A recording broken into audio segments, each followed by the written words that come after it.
नमस्कार, आदाब, सत श्री अकाल, गुड मॉर्निंग दोस्तों। जीएस वाले भैया आपका हार्दिक स्वागत एवं अभिनंदन करते हैं। तो दोस्तों हम लोग यहाँ पर जीएस की फुल प्रिपरेशन कराते हैं जो किसी भी एग्जाम के लिए काफ़ी हेल्पफुल होती है। हेल्पफुल इसलिए होती है क्योंकि हम लोग पढ़ते ही इसी तरीके से हैं। पहले थ्योरीज पढ़ते हैं, थ्योरीज में मल्टीपल टाइम्स रिविजन करते हैं, फिर एमसीक्यू सॉल्व करते हैं, फिर वन लाइनर सॉल्व करते हैं। और जब इस तरीके से हॉलिस्टिक वे में पढ़ाई होती है तो एग्जाम में एग्जीक्यूट करने के लिए काफ़ी आसान हो जाता है। और अमूमन जो लोग तैयारी करते हैं वो इन सब चीज़ों को फॉलो नहीं करते हैं। वो थ्योरी के टाइम में भी रिवीजन नहीं करते हैं और बिना रिवीजन के दोस्तों सिलेक्शन बहुत मुश्किल हो जाता है। इसीलिए लोगों को कई कई साल लग जाते हैं सिलेक्शन लेने में, और जो इन सब चीज़ों को फॉलो कर लेते हैं वो जल्दी से सिलेक्शन लेके आगे निकल जाते हैं। दोस्तों हमारा एसएससी में सिलेक्शन हुआ, रेलवे में सिलेक्शन हुआ, हमने यूपी पीसीएस का इंटरव्यू दिया, उसमें इन सब चरणों का बहुत महत्वपूर्ण योगदान था। थ्योरीज में multiple times revision, MCQ solve करना, हर चैप्टर के बाद एमसीक्यू, फिर उसकी वन लाइनर हमारी मेमोरी बूस्टअप में बहुत काम आती है दोस्तों। ठीक है, तो दोस्तों हम लोग पॉलिटी का सेक्शन पढ़ रहे थे। पॉलिटी में हम लोग भाग 6 पढ़ रहे थे। भाग 6 में हम लोग अनुच्छेद 152 से 237 तक हम लोगों को पढ़ना है, और हम लोग कार्यपालिका पढ़ चुके थे, राज्यपाल, उसमें मंत्रिपरिषद, महाधिवक्ता और सरकारी कार्य का संचालन पढ़ चुके थे। आज हम लोगों की बारी है राज्य के विधानमंडल में। आज हम लोग राज्य का विधानमंडल पढ़ेंगे और राज्यपाल की विधायी शक्तियां जो अनुच्छेद 213 है दोस्तों, उसमें हम लोग जब राज्यपाल के बारे में स्पेशल क्लास लिए थे, राज्यपाल की विशेष शक्तियां, उसमें कार्यपालिका शक्तियां, क्षमादान की शक्तियां, प्रशासनिक शक्तियां, वित्तीय शक्तियां, और उसी में एक विधायी शक्ति भी आ जाती है। तो विधायी शक्ति भी हम लोगों का कंप्लीट हो गया है। अब हम लोगों का बचा है विधानमंडल। कल हम लोग पढ़ेंगे उच्च न्यायालय, परसों पढ़ेंगे अधीनस्थ न्यायालय दोस्तों। ठीक है, तो हम लोगों का दोस्तों आज की क्लास राज्य के विधानमंडल के बारे में होगी। ठीक है, बहुत अच्छे से समझिएगा, कुछ नया मिले उसको तुरंत नोट करिएगा अपने नोटबुक में। ठीक, तो राज्य का विधानमंडल अध्याय 3 है, अध्याय 3 में आ जाता है, और राज्य के विधानमंडल के बारे में चर्चा की गई है अनुच्छेद 168 में। अब यहां से हमको ध्यान देना है, भाग 5 में जो संसद है, संसद हमारे संविधान के अनुच्छेद 79 में, ये तो पता होगा अमूमन। ठीक है, 79 में हम लोग अगर 89 जोड़ देते हैं तो आ जाता है 168, मतलब 89 जुड़ रहा है। 89 कल भी जुड़ रहा था, 89 परसों भी जुड़ रहा था, मतलब 89 ही जुड़ रहा है दोस्तों। ठीक है, ज्यादातर ये चीज ध्यान देनी है। ठीक, तो राज्य का विधानमंडल हम लोगों के संविधान के अनुच्छेद 168 में है, ये अब याद हो जाएगा। अब इसमें क्या देखते हैं, प्रत्येक राज्य के लिए एक विधानमंडल होगा। ठीक है, यहां पर ध्यान देना, प्रत्येक राज्य के लिए एक विधानमंडल अवश्य होना अवश्यंभावी है। ठीक है, ये ध्यान देना है। और विधानमंडल के अंग बताए गए हैं। अमूमन विधानमंडल के 3 अंग होते हैं। ठीक है, विधानमंडल के 3 अंग होते हैं, राज्यपाल, विधानसभा और विधान परिषद। लेकिन दोस्तों यहां पर ध्यान देने वाली बात है कि कुछ राज्य ऐसे होते हैं जिनमें विधान परिषद नहीं होती है, मतलब उच्च सदन नहीं होता है, तो वहां पर विधानमंडल के 2 अंग होते हैं, एक विधानसभा हो जाती है, दूसरा राज्यपाल हो जाता है। ठीक है, ये ध्यान देना है किन किन राज्यों में विधान परिषद है, मतलब ऐसे कितने राज्य हैं जिसमें विधानमंडल के 3 अंग हैं, विधानसभा, विधान परिषद और राज्यपाल। ठीक है, ये ध्यान देना है। मतलब ये भी पूछ सकता क्वेश्चन में, कौन कौन से ऐसे राज्य हैं जिनमें विधानमंडल के 3 अंग हैं, या कौन कौन से ऐसे राज्य हैं जिनमें विधान परिषद है। ठीक है, ये पूछा जा सकता है। तो विधान परिषद दोस्तों 6 राज्य में है। 6 राज्य कौन कौन सा याद करना है, सबसे पहले उत्तर प्रदेश, उत्तर प्रदेश के बाद बिहार आ जाता है, बिहार के बाद हम लोग तुरंत नीचे चले जाएंगे। बिहार और उत्तर प्रदेश के लोग ज्यादातर काम कहाँ करने जाते हैं, महाराष्ट्र में जाते हैं, मुंबई में जाते हैं। ठीक है, उत्तर प्रदेश, बिहार के लोग महाराष्ट्र गए, महाराष्ट्र के बगल में कर्नाटक है, कर्नाटक के बगल में आंध्र प्रदेश है, आंध्र प्रदेश से लगी सीमा तेलंगाना। ठीक है, ये चीज ध्यान देनी है। ठीक, अब इतना बड़ा आसानी से याद हो जाएगा आपको, उत्तर प्रदेश, बिहार, महाराष्ट्र, कर्नाटक, आंध्र प्रदेश, तेलंगाना दोस्तों। ठीक है, ये 6 राज्य हैं, हमको याद रखना है। ठीक, अब हम लोग देख लेते हैं विधान परिषदों का सृजन या उत्साधन। मतलब विधान परिषद, अभी ये है कि ना, विधान परिषद किन्हीं किन्हीं राज्य में विधान परिषद नहीं है, लेकिन किसी किसी राज्य में विधान परिषद है। तो विधान परिषद आखिर है और क्यों नहीं है, इसका कहां प्रावधान किया गया है, अनुच्छेद 169 में किया गया है। विधान परिषदों का या तो सृजन किया जा सकता है या उसको समाप्त भी किया जा सकता है अगर किसी राज्य में है। मतलब अगर किसी राज्य में, इन 6 राज्यों के अतिरिक्त अगर किसी राज्य में विधान परिषद नहीं है तो उन राज्यों में विधान परिषद को बनाया भी जा सकता है, और अगर इन 6 राज्यों में विधान परिषद है तो उनको समाप्त भी किया जा सकता है। विधान परिषद दोस्तों हमारे विधानमंडल का उच्च सदन है, और संसद का जो उच्च सदन है वो राज्यसभा है, और संसद में जो राज्यसभा है वो अनुच्छेद 80 में आता है। और यहाँ का जो राज्य विधानमंडल का जो उच्च सदन है वो अनुच्छेद 169 में आता है। मतलब अगर 80 में 89 जोड़ देते हैं तो 169 प्राप्त हो जाता है। कितनी आसानी से याद हो गया है कि नहीं? बस आपको संसद का अच्छे से याद करना है, ठीक। अब देखिए, अगर किसी राज्य में विधान परिषद है तो उसको समाप्त भी किया जा सकता है, और अगर किसी राज्य में विधान परिषद नहीं है तो उसका निर्माण भी किया जा सकता है, ठीक है।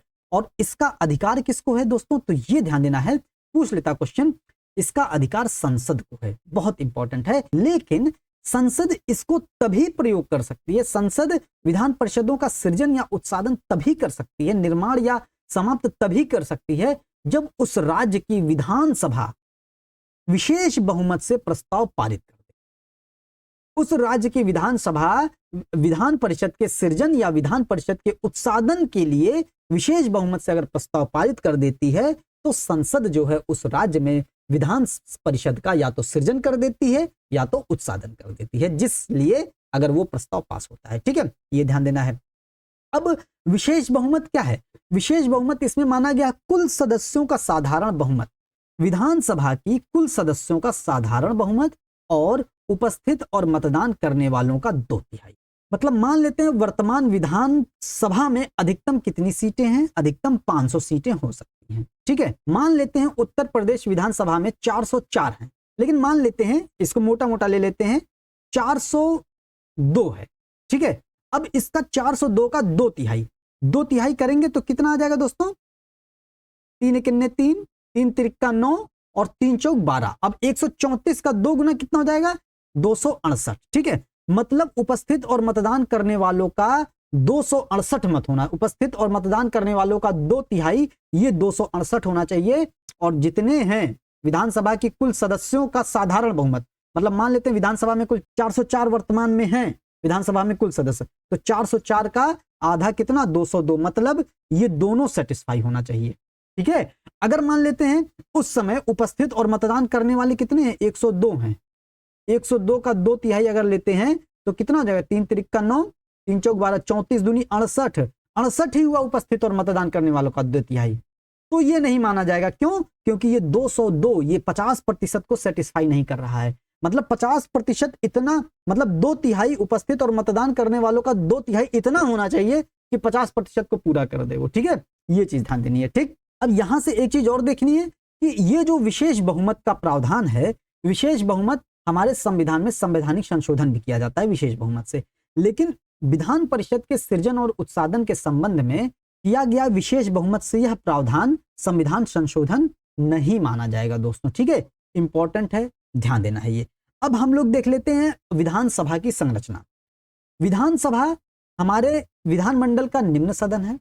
जैसे संसद का निम्न सदन लोकसभा है, लोकसभा संविधान के अनुच्छेद 81 में है। 81 में अगर हम 89 जोड़ देते हैं तो आ जाता है अनुच्छेद 170 दोस्तों, ठीक है। क्या जाता है? अनुच्छेद 170। अगर हम लोग 81 में 89 जोड़ देते हैं तो अनुच्छेद 170 आ जाता है, ठीक है। तो मतलब 89 यहां भी जोड़ रहा है। तो विधानसभा हमारे विधानमंडल का निम्न सदन होता है, ठीक। ये चीज ध्यान देनी है। और विधानसभा में जो सीटों का आवंटन होता है ये जनसंख्या के आधार पर होता है। ये हमारे संविधान सभा से ही चला आ रहा है कि सीटों का आवंटन जनसंख्या के आधार पर होता है। अब इनका चुनाव देखते हैं। इनका चुनाव प्रत्यक्ष निर्वाचन के आधार पर होता है। प्रत्यक्ष निर्वाचन का मतलब जहां पर जनता डायरेक्ट चुनती है। जैसे विधानसभा में खड़े होते हैं विधायक, हम लोग चुनते हैं विधायकों को, तो विधायकों को हम लोग डायरेक्ट वोट देते हैं, ठीक है, कि ये विधायक होंगे, ये विधायक होंगे, ठीक। तो यहां पर हो जाता है प्रत्यक्ष निर्वाचन। अब हम लोग देखते हैं विधानसभा में अधिकतम संख्या कितनी हो सकती है सदस्यों की? अधिकतम संख्या विधानसभा में सदस्यों की 500 हो सकती है और न्यूनतम संख्या 60 हो सकती है, ठीक है। ये चीज ध्यान देनी है। लेकिन न्यूनतम संख्या के कुछ अपवाद हैं। न्यूनतम संख्या के अपवाद हमको ध्यान देना, गोवा, मिजोरम, सिक्किम। गोवा और मिजोरम में 40-40 सीटें हैं और सिक्किम में 32 सीटें हैं। ये चीज ध्यान रखनी है, ठीक है। और विधानसभा के जो सदस्य होते हैं उनकी योग्यता क्या होती है? वही योग्यता होती है जो लोकसभा के सदस्य चुने जाने की योग्यता होती है। जैसे भारत का नागरिक होना चाहिए। अब भारत का नागरिक किसी भी आधार पर हो, जैसे 1955 में नागरिकता अधिनियम आया था, उसमें 5 प्रकार की नागरिकता के बारे में प्रावधान किया गया था। मतलब लोग 5 प्रकार से भारत की नागरिकता ग्रहण कर सकते हैं। कौन कौन सा? जन्म, वंश, पंजीकरण, देशीकरण और विलय के आधार पर। इन 5 आधार पर अगर किसी भी व्यक्ति को भारत की नागरिकता प्राप्त होगी तो वो योग्य होगा विधानसभा का सदस्य बनने की, ठीक है। और न्यूनतम आयु 25 वर्ष होनी चाहिए, ठीक है, ये चीज ध्यान देनी है।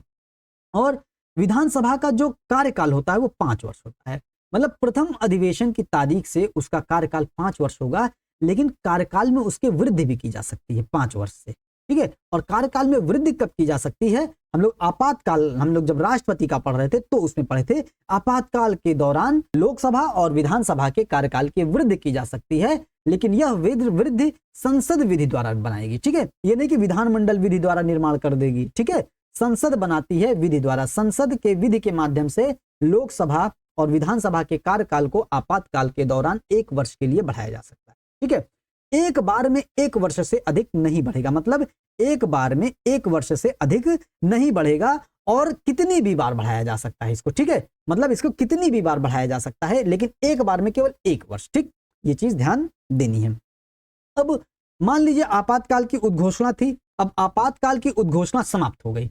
अब आपातकाल की जब उद्घोषणा समाप्त हो गई, प्रवर्तन में नहीं रह गई, तो आपातकाल समाप्त होने के 6 माह के बाद इसका विस्तार नहीं हो सकता है, ठीक है। तो ये ध्यान देना है कि आपातकाल समाप्त होने के बाद, मतलब उद्घोषणा के प्रवर्तन में ना रहने के बाद 6 माह से अधिक लोकसभा और विधानसभा का कार्यकाल विस्तारित नहीं किया जा सकता है, ठीक है, ये चीज ध्यान देनी है।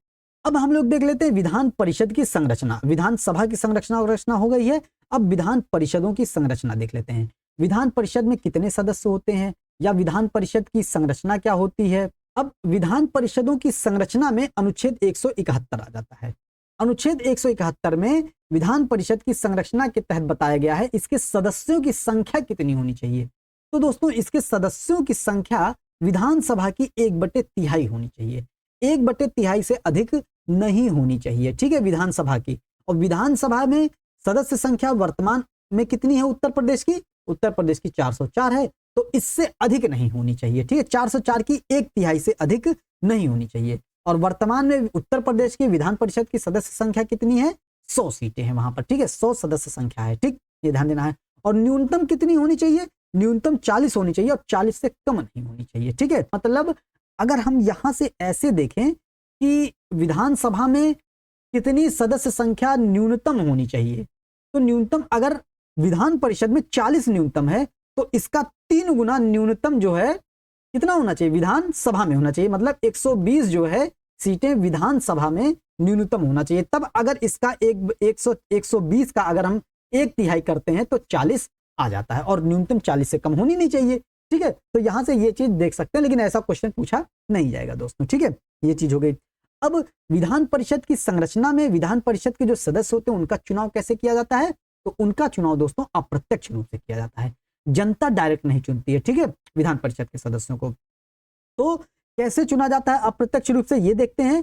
तो बहुत आसान है ये संख्या याद करना, 1/3, 1/3, 1/6 ये हो गया, 1/3, 1/3, 1/12, 1/12, ठीक है, इंपॉर्टेंट है, ध्यान देना है। 1/3, 1/3, 1/12, 1/12, 1/6 हो गया, ठीक है। अब देखिए 1/3 कौन चुनेंगे?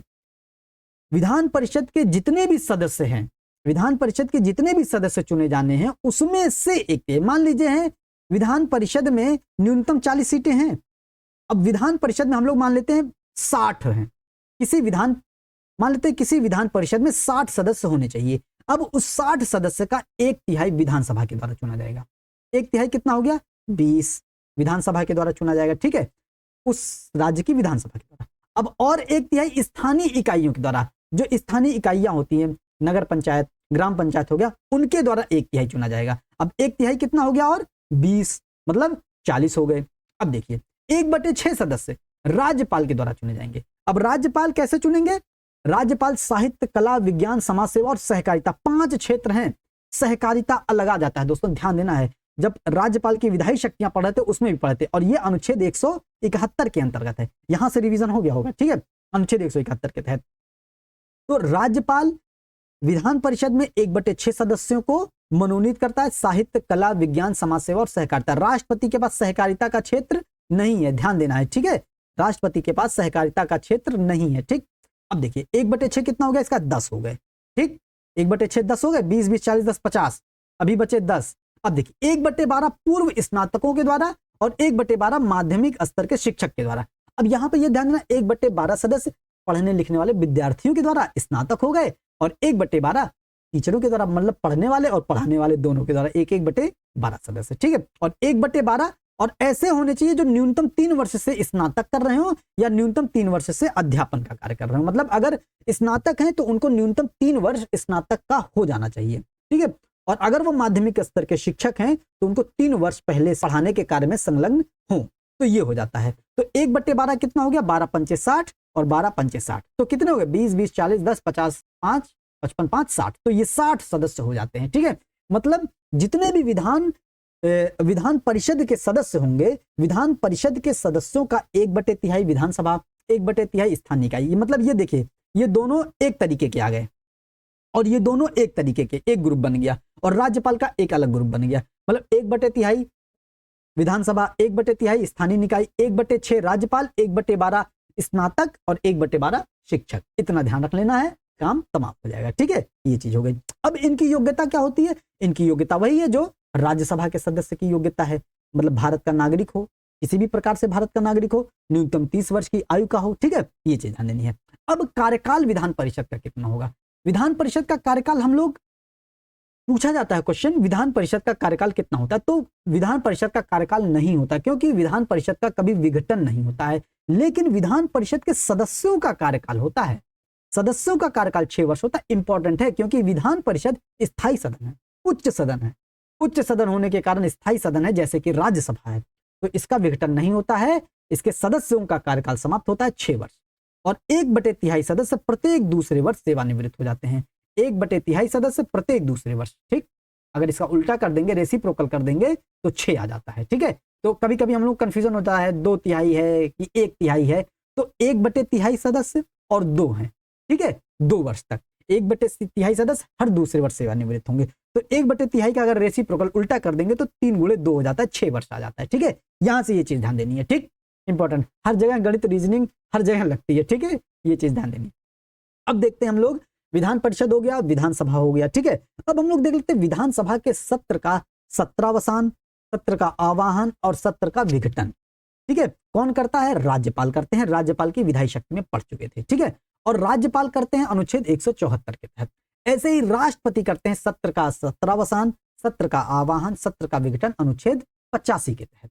85 में अगर 89 जोड़ देते हैं तो 174 आ जाता है, 89 ही जुड़ रहा है दोस्तों, ठीक है। ये देखिए, अब सत्र का आवाहन, आवाहन का मतलब बुलाना, राज्यपाल किसी और को नहीं बुलाना, ठीक है। राज्यपाल सदन के सत्र का आवाहन करते हैं, यहां पर थोड़ा सा मिसप्रिंट हो गया, राज्यपाल सदन के सत्र का आवाहन करते हैं, ठीक है, ये हो जाएगा। अब कहां करेंगे आवाहन सत्र का, तो सत्र का आवाहन कहां करेंगे और कब करेंगे ये राज्यपाल ही डिसाइड करते हैं। राज्यपाल जिस समय समझे उचित, जिस स्थान को उचित समझे वहां पर अधिवेशन बुला सकते हैं दोस्तों, ठीक है, ये चीज ध्यान देनी है। लेकिन अधिवेशन ऐसा नहीं कि जब मन करे तब बुलाएं, कुंभकर्ण की तरह सो गए, 6 महीने से अधिक सो रहे हैं, ऐसा नहीं है। 2 सत्र के बीच में 6 माह का अंतर नहीं होगा दोस्तों, ठीक है, 6 माह के पहले ही पहले बुलाया जाएगा, ठीक है। मतलब एक सत्र की अंतिम बैठक और दूसरे सत्र की प्रारंभ में के बीच में 6 माह से अधिक का अंतर नहीं होना चाहिए, ये इंपॉर्टेंट है, ध्यान देना है।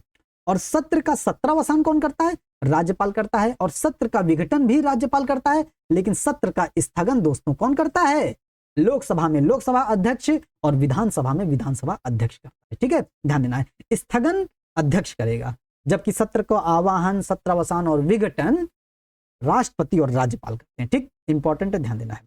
अब ये देखना है, सदन या सदनों में अभिभाषण और उनको संदेश भेजने का अधिकार राज्यपाल का अधिकार होगा अनुच्छेद 175 के तहत, और वहां पर राष्ट्रपति को अनुच्छेद 86 के तहत।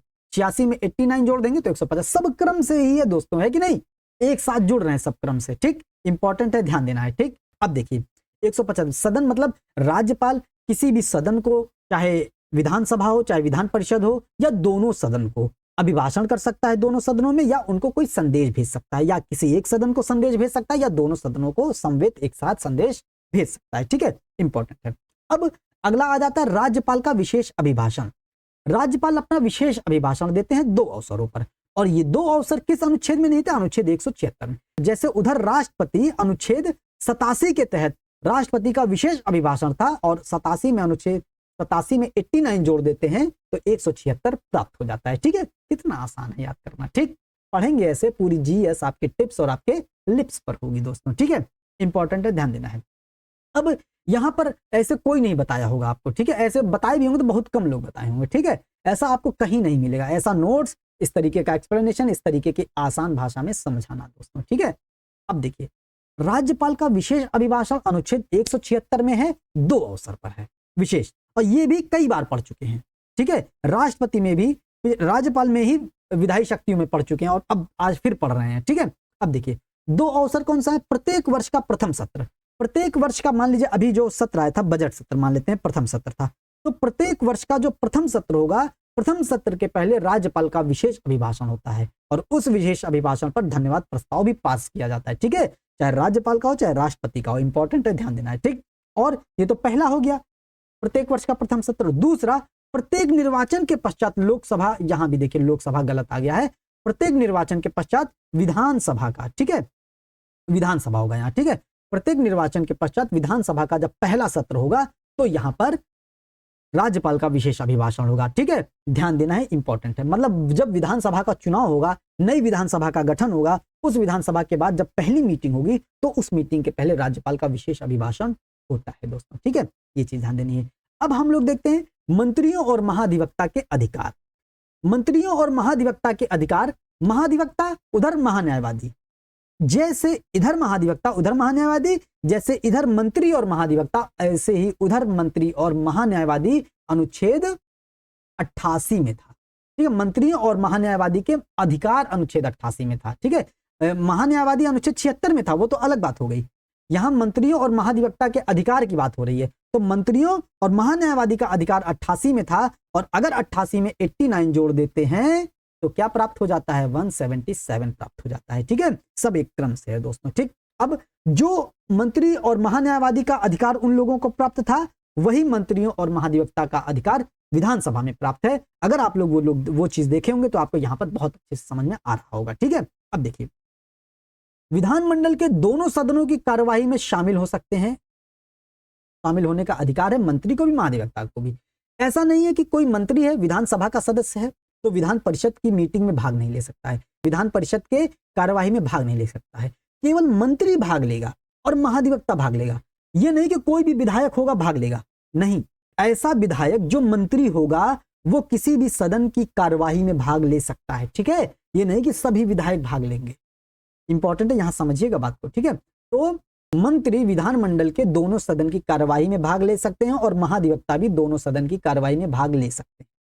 दोनों मंत्री और महाधिवक्ता किसी भी संयुक्त बैठक में भी भाग ले सकते हैं। संयुक्त बैठक में हालांकि विधायक लोग भी भाग लेते हैं, महाधिवक्ता भी संयुक्त बैठक में भाग लेते हैं।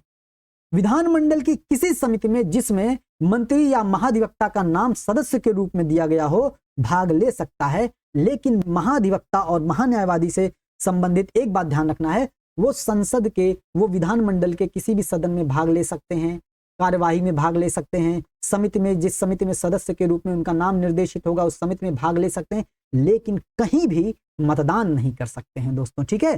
कहीं भी इनको मतदान का अधिकार प्राप्त नहीं होगा, ये इंपॉर्टेंट है, मतलब मतदान नहीं कर सकता है वो, ठीक है। अब हम लोगों का अगला पॉइंट आता है विधानसभा का अध्यक्ष और उपाध्यक्ष। इसको हम लोग कल की क्लास में देखेंगे, ठीक है।